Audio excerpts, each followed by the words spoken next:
BJP का सत्ता में आना सिर्फ चुनाव प्रचार नहीं है, पीआर नहीं है। वो जनता की रिक्वायरमेंट समझती है और उसकी जरूरत के अनुसार सर्विस दे रही है अन्य राज्यों में। इसीलिए जनता उसके लिए पागल है, दीवानी है, चुन रही है उसको। और रही बात अखिलेश यादव की, तो इन साहबजादे को जरा अपने पिताजी का इतिहास दिखा दो, अखबारों में छपे हुए कटिंग्स सुना दो, जिसमें इसके पिता ने महिलाओं के साथ निरंतर दुर्घटनाओं और उनके चीरहरण और अस्मिता हनन पर कहा था कि ये लड़के हैं, जवानी के जोश में गलतियां हो जाती हैं। सॉरी अखिलेश यादव, जनता is not a mood to even look at you, क्योंकि तुम्हारा इतिहास बहुत घिनौना रहा है। सेफई कांड, गेस्ट हाउस कांड, मायावती के साथ जो अपराध हुआ, अगर बीजेपी जो विपक्ष में बैठी थी वो अगर उनको पार्टी हित से ऊपर उठकर उनको उनकी रक्षा नहीं करती तो ना आज उनकी अस्मिता बची होती, ना वो जिंदा होती। और स्वयं मायावती इस बात को खुलेआम पब्लिकली ऑन रिकॉर्ड मानती हैं। उत्तर प्रदेश में क्या लग रहा है, क्योंकि महिला सुरक्षा को दोबारा से योगी आदित्यनाथ मुद्दा बना रहे हैं। स्वयं विधानसभा में समाजवादी पार्टी को महिला विरोधी सरकार बताते हैं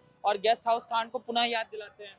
आपने बहुत अच्छी बात कही, गेस्ट हाउस कांड। हाँ। ये गेस्ट हाउस कांड को इन्होंने रफा दफा कर दिया, लेकिन कहते हैं कि इतिहास कभी भुलाया नहीं जा सकता। वो अपने आप को हमेशा तथ्य परक रखता है और अपना महत्व बनाए रखता है।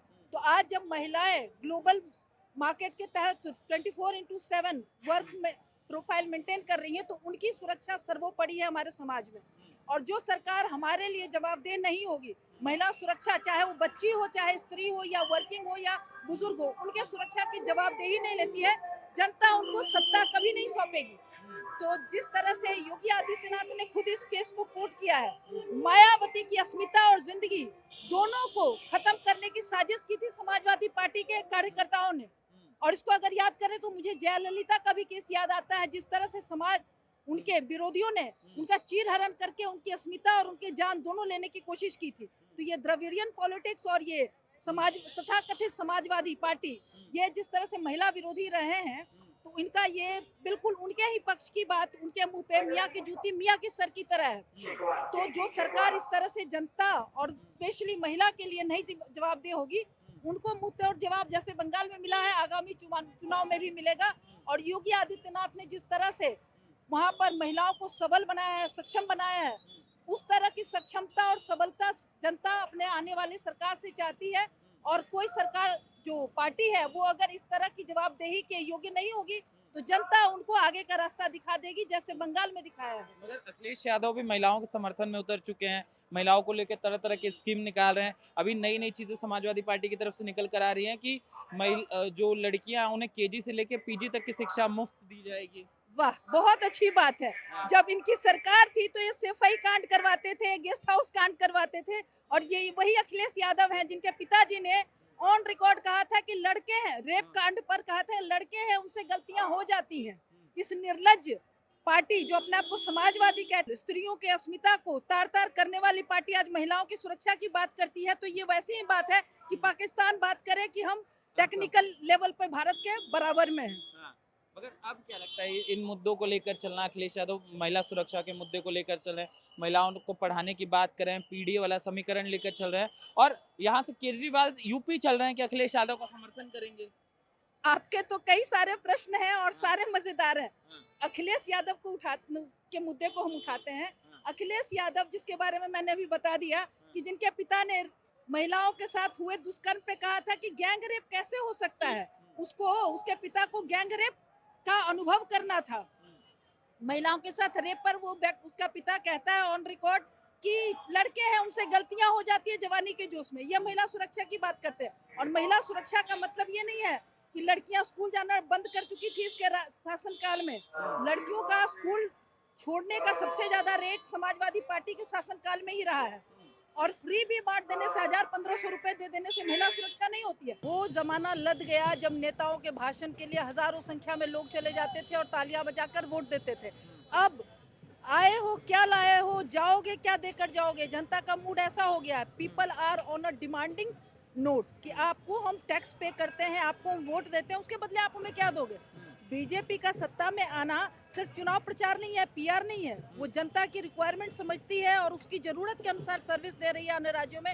इसीलिए जनता उसके लिए पागल है, दीवानी है, चुन रही है उसको। और रही बात अखिलेश यादव की, तो इन साहबजादे को जरा अपने पिताजी का इतिहास दिखा दो, अखबारों में छपे हुए कटिंग्स सुना दो, जिसमें इसके पिता ने महिलाओं के साथ निरंतर दुर्घटनाओं और उनके चीरहरण और अस्मिता हनन पर कहा था कि ये लड़के हैं, जवानी के जोश में गलतियां हो जाती हैं। जिसका पिता लड़कियों के अस्मिता के हनन पर ऐसा निर्लज्ज इस तरह से निष्ठुर बयान दे सकता है, उसका पुत्र अगर कहे कि हम महिलाओं की सुरक्षा देंगे, तो ये तो वैसी ही बात है जो पाकिस्तान कहे कि भाई I am a rising economy और वर्ल्ड का मतलब विश्व गुरु बनने के और इकोनॉमिकली स्ट्रांग पावर बनने के कगार पे है। तो ये तो खैर आप सिरे से खारिज कर दीजिए कि ये कुछ करने योग्य है। ये सत्ता में काबिज होने के लिए एक टूल अपना रहा है, किसी तरह से सत्ता में घुस जाए। मगर सॉरी अखिलेश यादव, जनता is not a mood to even look at you, क्योंकि तुम्हारा इतिहास बहुत घिनौना रहा है। सफाई कांड, गेस्ट हाउस कांड, मायावती के साथ जो अपराध हुआ, अगर बीजेपी जो विपक्ष में बैठी थी वो अगर उनको पार्टी हित से ऊपर उठकर उनको उनकी रक्षा नहीं करती, तो ना आज उनकी अस्मिता बची होती, तो ना वो जिंदा होती। और स्वयं मायावती इस बात को खुलेआम पब्लिकली ऑन रिकॉर्ड मानती हैं कि उनका आभार है कि वाजपेयी सरकार के समय में उनकी अस्मिता और उनके जीवन की रक्षा की गई थी, वरना ये समाजवादी वाले इनको मार दिए होते। तो ये लोग इतने गए गलीज प्राणी हैं। और इससे मुझे याद आता है साउथ में जयललिता जी के साथ जब वो अपने राइजिंग करियर पे थी, स्ट्रगलिंग स्प्री में थी, तो इनके पार्टी के लोगों ने इनके साथ इनका चीरहरण करने की कोशिश की थी और उनको मारने की, इनकी अस्मिता हनन करने की कोई कसर नहीं छोड़ रखी थी। तो ये देश में जो हुआ था वो अब नहीं हो सकता है, क्योंकि जनता जाग चुकी है और उनको सारा इतिहास परत दर परत, हरफ दर हरफ याद है। तो जो अपने पार्टी के अंदर राजनीति के क्षेत्र में रहने वाली महिलाओं के साथ ऐसा करने की दुस्साहस कर सकते हैं, वो क्या जनता के लिए, आम पब्लिक की महिलाओं की सुरक्षा करेंगे? और दूसरी चीज, जो आज वादे कसमें खा रहे हैं कि हम रक्षा देंगे, सुरक्षा करेंगे, वो तब कहा थे जब सत्ता में थे। महिलाओं के साथ दुर्दांत अपराध, गैंगरेप पर मुलायम सिंह यादव का ऑन रिकॉर्ड बयान है कि किसी महिला के साथ गैंगरेप कैसे हो सकता है। उस आदमी की निर्लज्जता की पराकाष्ठा आप देखिए कि पूछ रहा है कि कैसे हो सकता है।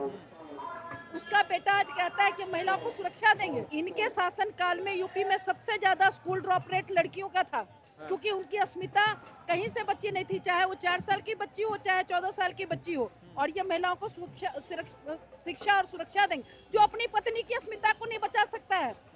इसके लिए एक मुल्ले ने इसकी पत्नी के लिए जो बात कही थी, उसको मैं ऑन रिकॉर्ड नहीं बोलूंगी, आप खंगाल लीजिए रिकॉर्ड्स में। ये अपनी पत्नी के लिए स्टैंड नहीं ले सकता है, ये उत्तर प्रदेश की महिलाओं के लिए स्टैंड लेगा। ये लोग सत्ता के जोखे, सत्ता में आने के लिए किसी हद तक गिर सकते हैं।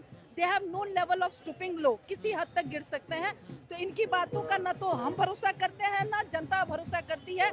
नो मैटर कितना चिल्ला ले, सत्ता में आएगी तो भगवाधारी ही। मॉडल किया हुआ था MOI समीकरण को लेकर, इसने मुलायम सिंह यादव और उसके बेटे अखिलेश यादव ने उससे निकालकर बाबा आदित्यनाथ ने उत्तर प्रदेश को बीमार राज्य से उत्तम प्रदेश बना दिया। Most infrastructure and most income tax generating और मोस्ट इकोनॉमिकली वायबल स्टेट, सबसे ज्यादा इन्वेस्टमेंट लाने वाला स्टेट के तौर पर जो स्थापित किया है योगी आदित्यनाथ ने, उसमें तो जरूर ही ये कुछ धमाका करेंगे, बहुत बड़ा विकास करेंगे। इन्होंने पंजाब को लीन लिया, दिल्ली को बर्बाद कर दिया और निर्लज्जता पूर्वक गोवा में इनकी जमानत जब्त हो गई। और ये बात करते हैं कि ये विकास लाएंगे। जिन राज्यों में इनकी सरकार है वहाँ के लोग तो दुहाई दे रही है। अपराध, नशे और अनएम्प्लॉयमेंट ये अपने चरम पे है जिन राज्यों में इनकी सरकारें हैं। और ये अन्य राज्यों में दुहाई देते हैं कि सत्ता में आने दो। तो इनकी मूढ़ता है और कुछ नहीं है। अभी इन्होंने अतीक अहमद से लेकर सफाई तक जो सफाई अभियान किया है, जो स्वच्छता अभियान किया, खरपतवार सारे उखाड़ फेंके हैं और सारे अनवांटेड एंटी सोशल एलिमेंट का जिस तरह से सफाई किया है, महिला सुरक्षा, बाल विकास, एम्प्लॉयमेंट, एजुकेशन, और जिस तरह से प्रशासन में सक्षमता और जवाबदेही का इन्होंने पुनरुत्थान किया है, जनता संतुष्ट ही नहीं, खुश है और इनको बार बार लाना चाहती है और लाएगी योगी जी को। बिल्कुल बिल्कुल। मगर ये तो कह रहे हैं कि पीडीए, राहुल और केजरीवाल, ये सारा समीकरण जो है वो अखिलेश यादव को अब लेके जा रहा है ऊपर। बिल्कुल बिल्कुल, विवाद स्वप्न देखने में कोई कोताही नहीं है। मैं भी अपने आप को कह सकती हूँ कि भाई आगामी चुनाव में मैं ही भारत की प्रधानमंत्री बनूंगी, उससे अगले राष्ट्रपति चुनाव में मैं राष्ट्रपति बन जाऊंगी। सपने देखने में कोई दिक्कत थोड़ी है भाई। तुम सलमान खान बन जाओ, तुम शाहरुख खान बन जाओ, तुम धुरंधर 2 से धुरंधर 3 बना लो, तो इस पर टैक्स नहीं लगता है और इस पर कोई कोताही नहीं है। भारत में ऐसे कानून नहीं बने हैं, तो देखने दीजिए। जब शेर एक किनारे पर पानी पी रहा होता है ना, तो सारे गीदड़, बिल्ली, चूहे दूसरे किनारे पर खड़े हो जाते हैं थरथराते हुए कि भाई ये हटे तो हम पानी पी सके। नहीं, समाजवादी पार्टी के समर्थक कह रहे अगर चुनाव निष्पक्ष हो जाए और ईवीएम में कुछ गड़बड़ी ना हो तो हम ही जीतेंगे। बिल्कुल, अगर ईवीएम की गड़बड़ी से ही बीजेपी जीतती है तो सभी राज्य में जीतना चाहिए और बिल्कुल एक निश्चित वोट मार्जिन से जीतना चाहिए। ऐसा क्यों होता है कि गिनती होती है, कम ज्यादा होते होते जीतती है और किसी में हारती भी है और कहीं जीतती भी है, सब जगह जीतना चाहिए। तो इन मूर्खों की बात का तो कुछ कह नहीं सकते ना, तो कुछ भी बोलने के लिए कुछ भी बोल दिया जाए, बाँच देते हैं, कुछ भी क्या बोले। अपनी निर्लज्जता, अपनी कर्मण्यता और सत्ता में रहकर जिस तरह से इन्होंने जनता का दोहन किया है और सरकारी खजाने का खिलवाड़ किया है, प्रशासन का अपने लिए दुरुपयोग किया है, उन निर्लज्जता पूर्वक कुकर्मों पर किस तरह से पर्दा डालेंगे। तो यही कहेंगे कि भाई बीजेपी खराब है, बीजेपी ने घोटाला किया। हाँ, बीजेपी ने घोटाला किया है, दिलों को जीता है और जनता को काम दिया है, जनता की सुरक्षा की है, सर्विस दी है, इसीलिए बीजेपी जीत रही है और जीतेगी। ठीक है प्रणव मैम, थैंक यू।